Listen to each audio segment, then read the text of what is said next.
As you may know, SNAP food benefits end Saturday,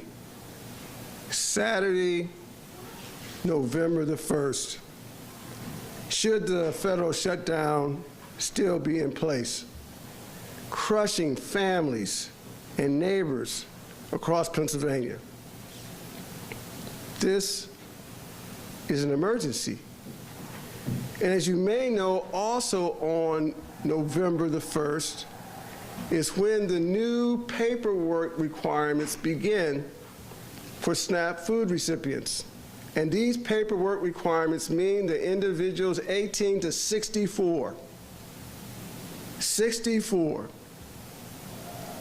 who are not disabled will be required to come up with 80 hours of work, school, or volunteering. And we are here to be very clear that we can do something about it. I'm Art Haywood, a member of this fantastic Senate Democratic Caucus. I'm in the 4th Senate District, and I also serve as the Democratic Chair of the Health and Human Services Committee.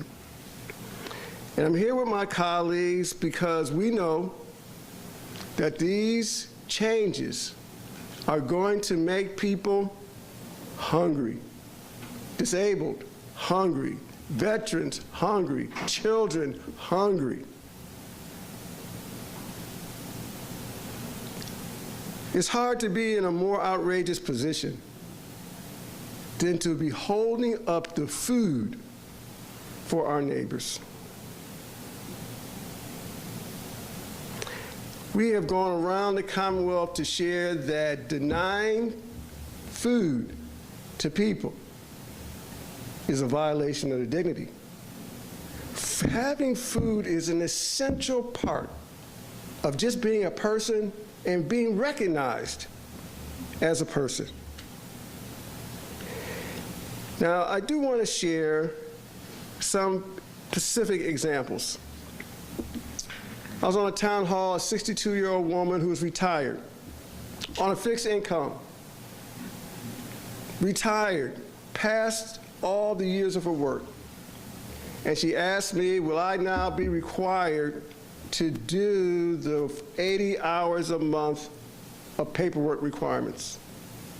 And the answer, unfortunately, yes, unless she can fall into some of these specialized exemptions. A grocery store owner in my district said to me that 80%, 8 out of 10 of his customers are SNAP food recipients. And of course, he's very concerned whether you have to lay off individuals if they don't have the assistance or close his store. There are 2 million Pennsylvanians, 2 million, relying on these SNAP assistance. Now, fortunately, I've traveled the state. I've heard from folks in Erie, Clinton County, Monroe County, Lancaster, Bucks County, my own counties, Montgomery and Philadelphia, and more. And folks are just trying to make ends meet. SNAP food assistance already only covers about 3 of the 4 weeks because, as you may know, it is supplemental assistance. The foundation, we don't have. Most recently, when the National Administration announced that they weren't going to have any food benefits as of November 1 without a budget, a disabled veteran contacted me directly. He was angry, he was frustrated, he was desperate. And then he said to me, Art, what are you going to do about it? Now, I come from a faith tradition that is, we got to feed the hungry. Hopefully, most of us do, with or without a faith tradition. And I'm glad to say that here, the Senate Democratic Caucus has an answer. of what we can do about it and what I can share with my neighbor who's disabled. Today, we are unveiling the Pennsylvania Food and Hunger Relief Grant Program. This is legislation that will allocate $50 million from the Rainy Day Fund, which is a huge fund of several billion dollars. It will provide this money to the Department of Agriculture, who can then send the money to food banks. This is the emergency. We're proposing an additional $10 million for Meals on Wheels. This is an emergency, and $2 million to cover the administrative costs. When you have an emergency, what is the Rainy Day Fund for? Emergencies. We are in an emergency when 2 million individuals may not be able to have food to eat on Sunday the 2nd, Monday the 3rd, the 4th, the 5th, the 6th, the 7th, whenever the clowns in DC figure it out. This relief program will get money directly to every county in the Commonwealth, touching at least 18 food banks. Now, we're not crazy. We know that this will not replace the over $300 million in monthly SNAP assistance that comes to the Commonwealth. This is not a $300 million program. This is not a SNAP replacement program, but it is getting money to the organizations that can feed many Pennsylvanians who will be without food on November the 1st. I'm asking my colleagues here in the House, my Republican colleagues in the Senate, to join me, to join this caucus in getting this desperately needed assistance to those who will otherwise be hungry. Now I want to pass the mic to Julie Bancroft, the CEO of Feeding Pennsylvania. But before I do so, in addition to supporting this legislation, I ask all who are here or who may be listening or viewing to do a few things that you can do to help a neighbor. Volunteer at a local food bank or distribution center. Contact your elected officials and let them know what we are doing here and let them know that they can support us. Volunteer at your recreation centers, your food banks. Just realize we must take care of our neighbors at this desperate time. Hunger does not discriminate based upon race or gender or zip code or any other ways we might want to identify. But we need to accept that on November the 1st, millions of Pennsylvanians will not have food assistance that they will be relying on to eat on the 1st, the 2nd, the 3rd, the 4th, and throughout that week. There's a time to join together. This is it. We've got billions in rainy day, and this is only a meager request for $600 million so that we can see that our neighbors get to eat. Having said that, I'd like to, as I mentioned earlier, turn it over to Julie Bancroft from Feeding Pennsylvania. Thank you, Julie. Thank you so much, Senator Haywood. Good afternoon. I'm pleased to be here this afternoon. And I just want to get started off by saying, despite the data, lately there seems to be a reluctance to acknowledge the reality of hunger in our Commonwealth. Hunger in Pennsylvania has risen 44% over 2 years. Our network of 9 food banks serves 1.7 million people annually. 1 in 6 children in Pennsylvania go hungry, and our food banks distribute more than 237 million pounds of food each year. Yet it still isn't enough to meet the need. Food banks are remarkably resilient and efficient. They are built to handle such moments. However, we are facing a perfect storm. Earlier this year, $13 million in federal funding for partnerships between local agriculture and the Charitable Food Network and $6 million in federal emergency food orders were canceled. On top of that, nearly $30 million in vital funds through the State Food Purchase Program and the Pennsylvania Agricultural Surplus System, or PASS, are stalled in the budget deadlock.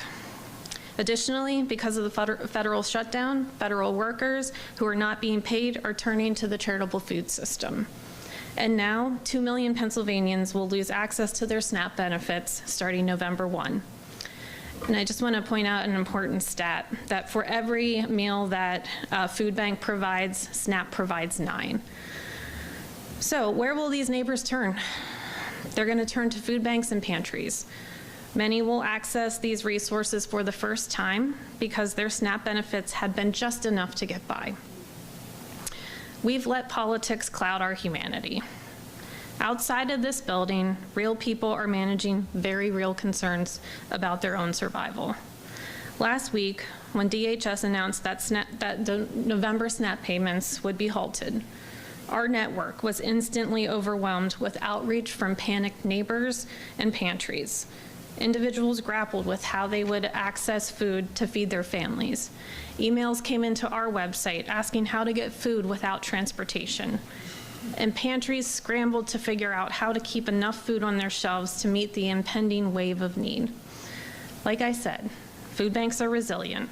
And across America, the charitable food system will do everything it can to meet this moment. But we're in a unique and precarious position here in Pennsylvania. We're the only state in the nation that does not have an enacted state spending plan, and our food banks simply cannot do this alone. Those with on-site pantries are already seeing their daily numbers double. They are fielding calls from the VA and the TSA about resources for their employees who aren't being paid.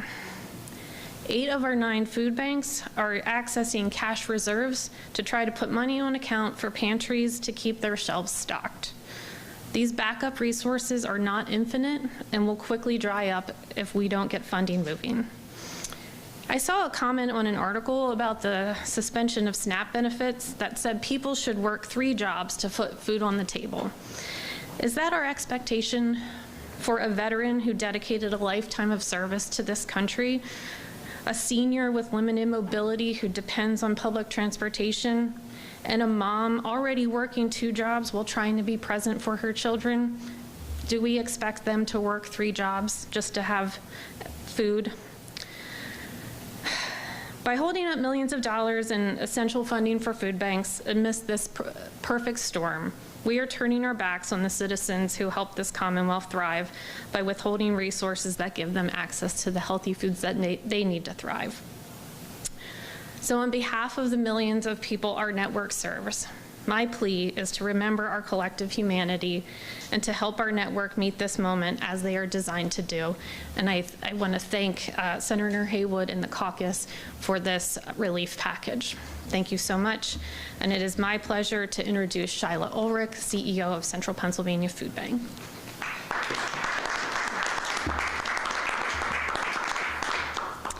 Thanks, Julie, and thanks, Senator Haywood. It's a pleasure to be here today and to speak on behalf of the 8 other Feeding America food banks across our Commonwealth. We're deeply grateful to our state and our federal partners for your ongoing efforts to fight hunger, but today I must be candid.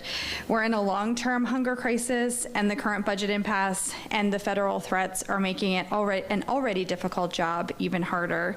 The state budget delay has left critical hunger relief programs like SFPP and PASS without clarity or committed funding. These programs are the backbone of our ability to purchase fresh, healthy, Pennsylvania-grown food and to move it quickly to families in every county.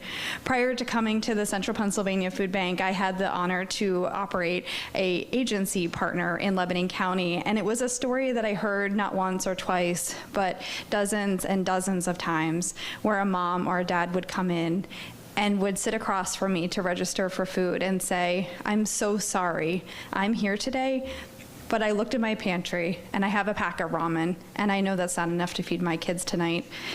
That's a story that is heard over and over again, a story of families who passed by the doors of a pantry 6, 7, 8 times before they had the courage to step inside. Walking into a pantry and telling strangers, a room full of strangers, that you cannot feed your children is an act of courage. And your commitment to helping us be able to do that across our Commonwealth is greatly appreciated and deeply felt by the people who are helped by this.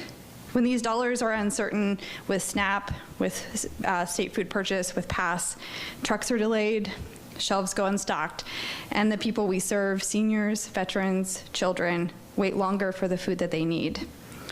At the same time, the federal budget uncertainty threatens to further unravel this safety net. Any cuts or delays to programs like TFAP, to SNAP, or WIC will drive even more families to food banks that are already operating beyond capacity. We've seen a 44% increase in demand in the last 2 years, while the cost of food, fuel, and distribution remains high. Every week, we meet more working families, people with jobs, who are choosing between groceries, rent, and medicine. Last week, we saw a 60% increase of individuals seeking services at the food bank. This week, we had 100 families in 7 days, 5 business days, accessing services through the food bank. And we aren't a direct distributor of food. We usually ask our families to go out into partner agencies to receive services. We do emergency food resources within our food bank, and so 100 families in 5 business days. This is no longer an emergency that'll pass. It's a sustained structural crisis, one that requires policy stability and bipartisan leadership. Food banks are strong. We've been strong. We're resilient, but we cannot fill the gaps left by prolonged inaction. So to our congressional leaders here in Pennsylvania, I say this with gratitude and urgency. Please act swiftly. Ensure that hunger programs remain funded and protected, because every day of delay means another family facing an empty fridge. Together, we can make sure no Pennsylvanian goes hungry, but we can't do it alone. Thank you. And now it's my pleasure to introduce Senator Judy Schwenk.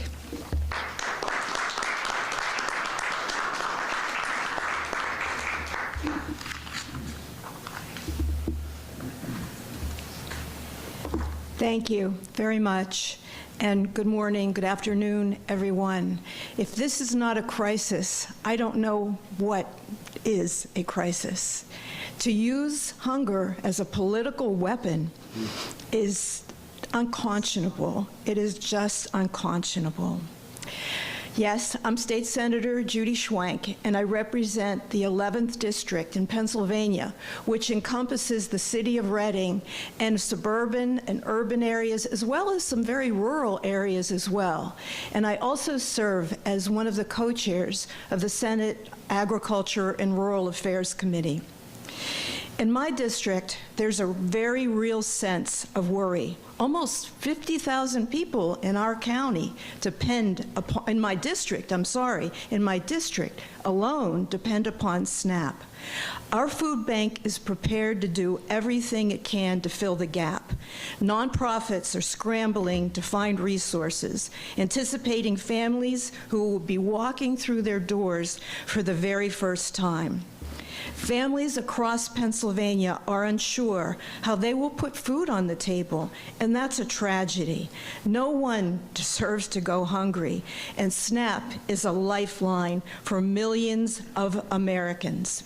I am proud to stand with my Senate Democrat colleagues in introducing this package, which will use actually the interest from the Rainy Day Fund to help support the program. So that $50 million will just be a portion of the interest that we're gaining on those funds, not taking anything directly from that fund itself. You know, there's another side to this that we can't overlook. SNAP benefits support farmers. SNAP dollars can be used at farmers markets, putting money directly into the pockets of local growers. When SNAP stops, or when those food coupons for WIC or some of the, the senior programs, the sales stop at those farmers markets, and farmers lose revenue. Small agricultural businesses take a hit. One of the greatest strengths of SNAP is that it connects people with fresh, healthy, local food. Recipients are able to buy fruits and vegetables grown right in their own community. Farmers benefit from steady sales, and families get nutritious food, not ramen, right? But foods that are actually going to help build bodies and support good lives. Everybody wins. But that won't happen in November. And the disruption won't only be felt here in Pennsylvania. It will ripple across the entire country during a time when our agricultural sector is already experiencing tremendous disruption. If this drags into December or longer, frankly, that's unthinkable. We can't allow that to happen. So this month, we all need to step up. In addition to the program that I am so hopeful that all of our colleagues here in this building will support, we all have to do our part. If you're able, please donate to or volunteer with your local food bank. And I always like to say, because I have volunteered at the food bank, don't send in the food that's in the back of your cupboard that's expired. Send in food, purchase food that people can actually use now to help feed their families. I cannot imagine the conversation of a mom or dad with a child saying, there's only so much food. You can only have one serving, or you're only going to have one thing tonight. This can't stand. Everybody will be under tremendous strain, but particularly our local food banks. More importantly, let's have empathy. You may not need SNAP, but someone you know, someone you care about, likely does. It could be a family member, a friend, a coworker, a neighbor. They're worried about where the food they need will come from next month. Those phone calls that our food banks are receiving, we're receiving them in our offices, and Senator Haywood talked about conversations that he's had. This is real to people, and after November 1st, it will become even more real. Let's not judge those who need assistance. Let's offer a helping hand and demand that our federal representatives end this shutdown and restore SNAP benefits for all Pennsylvanians. Thank you. And now I'd like to introduce my colleague from Western Pennsylvania, Senator Lindsey Williams, also a champion of feeding people. Thank you, Senator Schwenk. I'm Senator Lindsey Williams. I represent the 38th District in Allegheny County. I'm grateful to be standing here with my colleagues and providers, but to be honest, I wish I wasn't. I wish we all didn't have to be here today. I wish we weren't days away from our neighbors not having enough food to eat. I've talked to so many people, like my colleagues, like everybody who's shared, who are scared about how they're going to make ends meet and feed their family. I've seen our community try to meet this moment. I've seen the spike in donations to food banks, and certainly I want to encourage, as others have here said, please, if you have it, donate, volunteer. We are proposing something today to, get at a critical piece to make sure that you can keep going, but I'm pissed that we even have to do it right now. Make no mistake, charitable food pantries cannot fill the demands or the infrastructure that the SNAP program is leaving behind. The feds are counting on our sense of decency to not let people starve while they build a giant golden ballroom at the White House. This let them eat cake attitude, coupled with our nearly 5-month-long state budget impasse, means that Pennsylvanians are going to be the hardest hit by these SNAP cuts. You can see that in the calls that are coming into our office. You can see that in the statistics that were shared today. You can see that in the calls to United Way's 211. Their calls for food assistance statewide went up 25% the day after the federal government announced the SNAP benefits would be frozen. And that's on top of approximately a 60% increase in call volume this year over last year. We can only do so much. No one deserves to go hungry. not in the richest country in the world, and certainly not here in Pennsylvania. We're calling on the federal government to pass a budget that fully funds SNAP and other human services programs.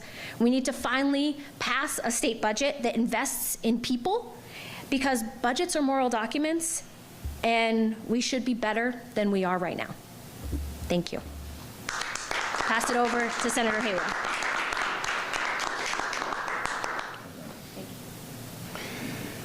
So we have some good news to share from our governor, who recognizes the emergency. Just received a text message that he has joined a multi-state lawsuit to sue the national government to release this money. Now, there are reserves. USDA, which has the food stamp or SNAP program, has reserves. And so this legislation, this lawsuit, is only to release the reserves so that people can get food. That is a very simple equation. Release reserve so that people can eat. I really want to thank, and we need to give Governor Shapiro a round of applause for his leadership. That's a lot of leadership. And before I take any questions, I certainly want to yield to our leader, who's been instrumental in putting this legislation together. And before I yield to the leader, I did want to show this map. Can you move? Thanks so much. So this is Pennsylvania in a graphic manner, and you can see by the deepening color the extent to which Pennsylvanians in our 67 counties are relying on SNAP food assistance. And you can see it is rural, it is urban, it is suburban. All of our counties have part of the 2 million that are relying on this food assistance. And we shared this graphic so that our communities can know this is not isolated in any extent. Every county, urban, suburban, it's the entire Commonwealth. And we know that there's often some confusion in the culture about who's benefiting. And this map will hopefully help us address that. Senator Costa, if you want to join, you certainly would. I certainly wouldn't take the role of stopping you. Thank you very much, Senator Haywood, and thank you for leading our effort here on behalf of the Senate Democratic Caucus, talking about this issue that is extremely important, certainly to my colleagues who are all here, and we're all working together in this space to ensure that we do the right thing as a Commonwealth and ensure that we're providing the resources to the food banks and the Meals on Wheels groups to be able to help alleviate, in a part, the crisis that's taking place across our Commonwealth over the course of the next couple of weeks. So I think, as Senator Haywood said, unless we get a resolution soon, it's just not November 1st. It's November 2nd, 3rd, 4th, and 5th, and so on. And that's what we have to address. So I'm happy to be here. I want to thank my caucus members for coming together to address this as Senate Democratic Caucus, make this a high priority for the next several days. Thank you. Thanks, Art. Thank you. So we'll be very glad to take any questions or comments or donations. All right. Just to be blunt, time is of the essence. How are you going to get this into law and the money out to food banks by November 1st? So one thing I would say in my experience in this building, I have seen legislation move from one side of the building to the other side of the building in a couple of days by suspending various rules. And so as long as our colleagues on this side of the building make it a priority, which I believe, which they certainly should, and colleagues on the other side of the building make it a priority, which they certainly should, I am confident that the governor will sign it. But in my experience here in the last 10 years, I have seen the high priority items move extremely quickly, and there is not a higher priority than making sure that people can eat. So there's a number of suspension of rules, procedures that I believe can get this money out the door. Administratively, how long does it take the state to get money from its bank accounts to bank accounts for food banks? So I do believe that there's electronic transfer. It's not, they're not writing checks, right? And because there's electronic transfer, I do not want to speak on behalf of the Department of Agriculture. That would be inappropriate for me. I'm not Mr. Secretary Redding. But with commitment, we can get it out. Now, would that be Monday instead of Saturday? Possibly. Is Monday better than no support whatsoever? Certainly. About Yes. the numbers that you said at the start, Yes. $50 million, and then there was a separate mention of Yeah, 50, 10, and 2. would it all come from the interest that I think Senator Schweik? Yeah, same source. And to follow up on that, then, we all know that with the budget impasse, the Treasury had a lot more money in it. Would this all come from the money that's been earned since July 1 because the state is holding? I don't know that we have an accounting kind of balance sheet to determine exactly the start date for the $62 million that we're drawing from, but the interest that the Commonwealth has received on the rainy day fund, I would say is far more than $62 million. Now we're taking all the interest. Now, Senator Costa, do you have either for? Yeah, but I don't want you to think that,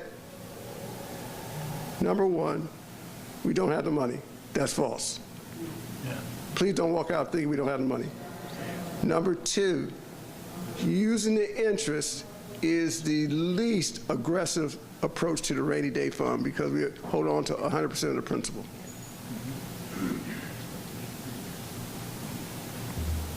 I hope that was helpful.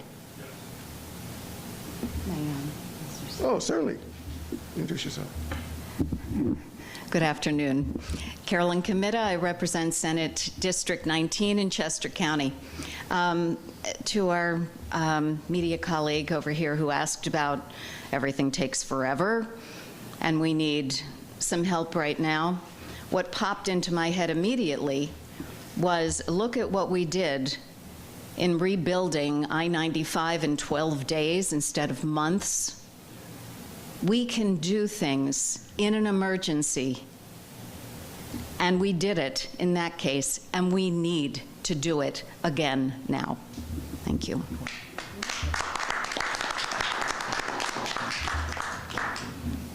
Any other questions?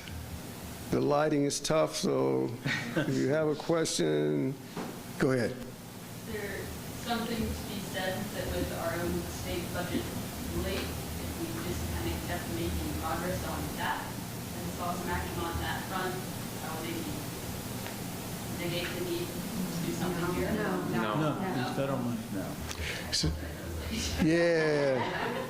So this is an emergency largely in part, really entirely in part, because the national government has says they will not provide SNAP assistance after the 31st of this month. So this program is to respond to the national decision not to provide SNAP assistance.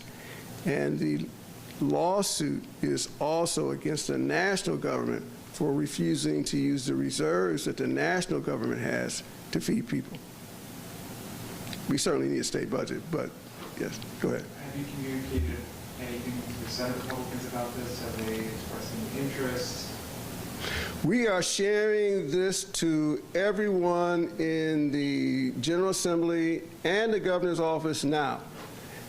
Nothing privately yet, but they haven't agreed to put this on the floor yet. We are presenting it now. Now, my hope is that having recognized the need and seeing a clear solution to respond to the need, that all of the caucuses will agree to support this legislation as well as the governor's office. Otherwise, we are in a let them be hungry position, which I cannot see any of my colleagues going back home and defending that.